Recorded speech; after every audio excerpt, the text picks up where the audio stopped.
Hello there and welcome to my roundup of maps for the Master League 1 vs 1 map making competition. This is the first 3 submissions. This one is by that one guy and it's based on a blown apart warehouse, and it's an urban feel map just like we want for this competition. We want to, as the whole premise, if you don't know, is to get away from Western France kind of boring, well, not boring, we're just sick of them because we've had so many of them. Get rid of the kind of maps we're used to seeing and get some more variety. But we want to keep it feeling like a tournament map. So we've got kind of standards we've built up over time, and this is that one guy's approach. Now, let's just survey it from the southern perspective. And we'll go first to this cutoff here. This is the cutoff for the munitions in the southwest. So that's the first quadrant. And if we look at the tactical map, you can see that it's, as all good maps have these days, it has rotational symmetry. And you can see that there. Sorry, because it says sync error detected, by the way, I've got a little thing replicating it. So don't worry, there isn't 2 victory points in the center there. I don't know why it says sync error detected for me. Maybe it's just a bug on my replay or something. But yes, there's the same in the north with this cutoff and the munitions there. And the fuel cutoff is here, and the fuel is in the corner. So the cutoff's in the center, and the high points are in the corners. But my favorite things about this map, you've got 2 striking features. This is the central victory point here, and it's surrounded by a pool of negative water, and then it's got an indestructible, whatever the hell that is, an indestructible object with the flag in the center of it. That is just inspired map making. It's really cool stuff. And what this means is you can avoid line of sight attacks whilst you're in the negative cover capping, but you can't avoid indirect fire. So yeah, that's just an interesting concept.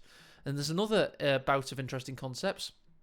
There is an escape path up here, which we're obviously going to have to use a little bit of unit occlusion with the kind of rings to be able to see what's going on there. And there's another one here. So basically, it's a blown apart warehouse. How cool is that with this in the center? I think this map is now Chernobyl. That's the way I see it. It's Chernobyl. And it's so well made, seemingly, on a first attempt. I have to credit that one guy. I know that some players chimed in and they said it looks cool just by the layout, but I don't know if anybody's actually been in and looked at it yet. It's really strikingly interesting. Big, heavy garrison here, but it just backs onto the base. I'm going to check, and of course there's one on the polar opposite sector. Now, one thing that does worry me, of course, is the occlusion here. Is it going to be a problem? You know, units going down there, can you spot mines? And we're just going to require playtesting. I mean, immediate way to fix it, of course, is just to make it a vertical map, Blockhouse.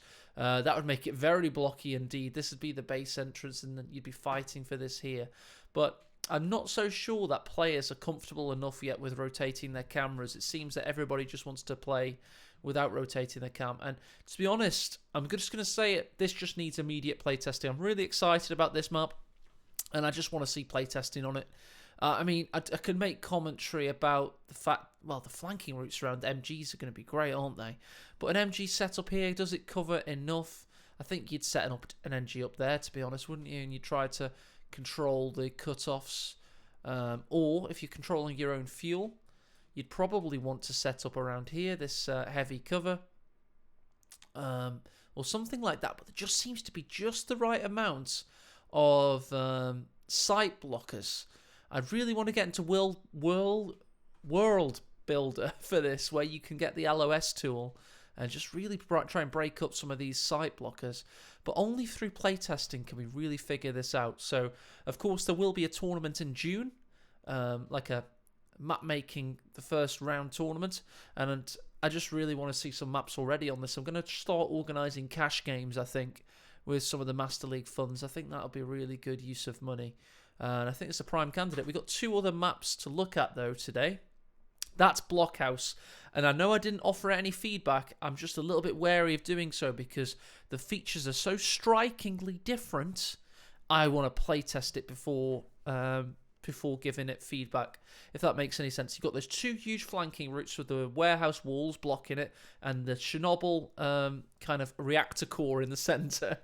I need to see some playtesting on that. I know that's a bit of a cop-out, but this is going to be a very positive stream because the two maps I've reviewed so far, you've got Bryansk Forest and Chandelier. Let's have a look in order I originally reviewed. Let's look at Bryansk Forest. This has had so much good work go into it already. I think I know the map maker for this one. Hang on a second. Does it say on the thing? I want to give proper credit where it's due in all cases. This is made by Vector. Vector has made this one. Big shout out to him. Has he though? Is that true? My bad. Yes, it was indeed Vector. So, you're going to love this. If you watch my first video on this, you're going to absolutely love this follow-up because he's literally taken everything we said and ran with it. It's now very much no longer a farm district. It's a logging town or an urban, like kind of semi-rural logging town area. It's a transformed map, basically. Gone is the farmland here. It's now got a bus where the workers... that's how they got to work, basically. I love that feel. Hit a big mine. I don't know if we're in Syria or something, or Iraq. That's like something off a newsreel. But I'm just loving it. I'm just loving the feel. Now, of course, you can see the roads immediately. Just look how much better the roads are. This guy has learnt how to do road tiling, I want to call it. And he's learnt very quickly indeed. We're looking at a much more polished map in terms of looks now. And again, we're going to have to see playtesting. I just want to check some sight lines on this house. There's the central victory point. There's the high munitions. But it's imminently flankable. He took my advice to make this more of a, if you consider it, doesn't show up on the tap map, does it? But more of a kind of like a horizontal line of trees. So it just adds more ability to go for a big flank around the sides. And then, of course, this is blocked up on the other side. Let's also just check this territory point. I'm really liking the territory point. It seems like the guys are putting a lot of thought into the geometric kind of overlay. And I, as a player and as a caster, I love seeing that thought has gone into that. It just makes me feel like I'm in a world rather than just something that was created in World Builder, if that makes any sense. Liking the munitions being more central now. It's still imminently cut-offable. The fuel is similar. The fuel has the blocky cutoff by the looks of things. But no, I got confused by this last time, sorry. There's the cutoff there. And but it's a kind of interesting kind of penile protrusions, hasn't it, coming out? That actually doesn't do much, interestingly. Of course, it makes this point, you need both of these points in order to fully cut the fuel off, don't you? Or this one here, which makes that really strong, doesn't it? I think we should survey that. That could be Mill Road kind of harsh. This little pioneer's on that point right now. That again leads to this point, and then the penile protrusion, and then the fuel. So, guys, can you see yourself defending that? And then the victory point, you can have your back up against it. But the fuel's obviously harassable. Don't forget that. You don't always have to get the cutoff. And imminently, I'm just worried about this triangle of points, I've got to say, because you've got high munitions, you've got the theoretical cutoff for the fuel, and the central victory point all in the same area. So, yeah, I mean, I don't think these garrisons are the distance to the garrisons. I mean, at least there's a sight blocker here, but this garrison is certainly closer to the central victory point than this one, which is much farther away. So there's something to be mindful of. But yeah, perhaps I'm liking how it kind of is constructed, but I'm a little tiny bit worried that this triangle of points here, and also vice versa there, is a tiny bit overly strong. Because let's just have a look at it from this side, okay? You set up where this combat, that's a pioneer, isn't it? Where you set up where he is, okay? You want to control this as your cutoff. That's your high munitions. And that leads to the fuel. And you can always... that's an egg, isn't it? This guy was talking about how difficult it is to stop like the little tiny objects on the corners of thingies. But I think all maps have them. You can never get them to be perfectly round. It's quite annoying, isn't it? But yeah, so I just think that's a density of important points here and here. So the opposite is true. So that's going to be very, very center heavy still. And then the fuels will be harassed, yes. But can somebody who's set up here react and just take a few grenadiers and push away on the fuel? My answer is most likely yes. So the way to combat that, possibly, would be to consider which one of these is the cutoff for this fuel point here. You might want to make it so the fuel cutoff isn't so close to the high munitions. And that's just a point I have to make there. But in terms of aesthetics, this map is a world apart now. It's so much beautiful. So much beautiful. It's so much better. And yes, I do feel like it is still a bit rural. And I do think you've got work to do there still on making it less rural. Which is one of, I was going to say, with a guiding kind of premise of the... but I think you made some great inroads. Lots of logs. I'm liking it. I love what you did with this farm. I think, yeah, it's looking really snazzy. Really snazzy. Let's go check out another map. Now we're checking out the Chandelier. I will think of the map maker's name. I've got a list on Discord here. This one is made by Joe J. And as you can tell, it's based on Paris. I've already seen a review of this, of course. And yeah. I hope I'm recording, by the way. Do you know I've actually recorded like videos like this in the past and I haven't actually been recording? There we go. Let's load into that then. And yes, I do find World Builder is very good to do these kind of reviews, but unfortunately, ain't nobody got time for that. You have to get the bloody... all the files off the people. You have to get them uploaded to Google Drive, and sometimes it bugs out. Yeah, it can be a bit annoying. I've switched that thing off I had for Blockhouse. I just realised I did the entire review of that map with that, little thing at the occluder or whatever it's called in the centre. Let's have a look at Chandelier. Now, I've already looked at it, as you can tell, and yeah, it's looking really cool. Look, he's got the lamps working. Loving that. This smoke... is that meant to be there? No, it's disappeared now. There you go. But look, so he's got a lovely park area in the south now. We're just doing an aesthetics overview at first because he's done a lot of work on the aesthetics. And yeah, looking really cool. It's got good visibility, so we'll thank the lamps for that, I guess. Another park in the north. And then if I remember correctly, yeah, there's the industrial district.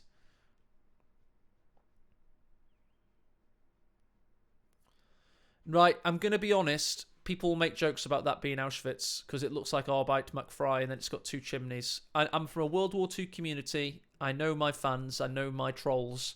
So you got to be careful with that. I would possibly rectify that. Maybe I'm wrong. Maybe it's because I had a tour of that place and it kind of stuck with me. It put ice in my veins. But yeah, if I see an archway in a World War II context with things like that, and then I see chimneys, I think concentration camps. So be a little bit careful with that, my opinion.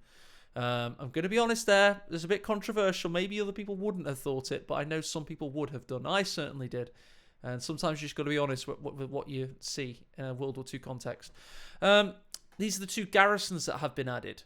I like it. I think that they make sense. They are garrisons near a central victory point that aren't overly powerful.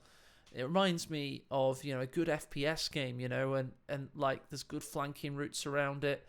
And often, good map making is works in any scenario. If you could imagine this being a really good battlefield map or a really good like kind of Call of Duty like a bigger mode map, like a ground war map or something, it kind of makes sense. And you just got to look for like gun battle sense. Now, of course, by that logic, this would be too open, wouldn't it? If there's not enough flanking routes around here, I mean, what are we endeavouring to control there? Not much. So the wide open space there does control the munitions, doesn't it? That Pioneer was blocking what it controlled when I first looked at it. But yes, that's the high munitions. So, I mean, is that too close to the base? Is that what we're going to say here? That you're going to be able to control high munitions very easily there. But on a big open map such as this one, are munitions good for a map like this? So you can get more mines down and kind of... But no, what it'll end up is probably, air spam, won't it? Stukas and all sorts. So you might be thinking good intentions, but I never think that having munitions this close to the base is a good idea. But it's an easy fix. You could make that the munitions there quite easily. And you could then make it so perhaps this, see this little protrusion here? Maybe that goes up to there. It makes any sense. Sorry, that's the cutoff, isn't it? Just make it so that swings up to there, and then put the munitions somewhere down here. Vice versa, munitions up there, and it would be perhaps this point cuts in, or either or. Just make sure it's cut-offable a little bit more easily, because that isn't really a cut-off. That is on the edge of the map, and I just think people are going to have high munitions all game long. Be a little bit careful about that. Let's have a little survey. Let's have a look at the promenade, or whatever it's called. There's a French word. It's Chandelier. What the hell am I on about? Let's have a look at the road itself. It's cool, isn't it? I love it's a death alley kind of thing from the Gulf War. But yes, so you set up an MG here. Is he flankable? You're going to say yes. Yes. And I do think, as I say, my biggest worries, where's the industrial sector that mirrors the north? Okay, so it's industrial on the eastern side of the city primarily. That's cool. That's cool. I love the roundabout effect. That's so France. But, yeah. I mean, again, I think we're getting towards the stage where I'd want to see games on it. I think of the maps I've seen thus far, it's Blockhouse, which definitely needs games on it first. I think that... Oh, and of course, I think Chandelier has the most potential, but also needs the most work, if that makes sense. Right now, it's showing to me that it could be a god tier Company of Heroes 1 versus 1 map. It's just such a cool setting, so well executed thus far, but it just needs some easy wins in terms of competitive viability. Then we should start having games on it, because right now all players are going to complain about, oh, my opponent had munitions all game long. He had 4 LMG Grenadiers before I could do anything about it. So yeah, just need to be a bit careful with that. But yeah, it's looking really good. So that brings me to the end of my map review. There's been 3 successfully submitted maps thus far that fit the criteria. Thanks to everybody that's been involved. And the deadline is 31st of May. And we should have a tournament and also some kind of paid for, what they call mini tournaments maybe. I'm thinking maybe 4-man little mini tournaments, something like that. Or certainly some, what are they called when you big players play for money, like homeless monkeys? What's it called? Bloody thingy matches. What do they call them? Cash games, whatever. I don't know, scrims. Anyway, I'm clearly very tired. It is a weeknight. I'm going to go off now, and thank you for watching again. Cheers, and goodbye.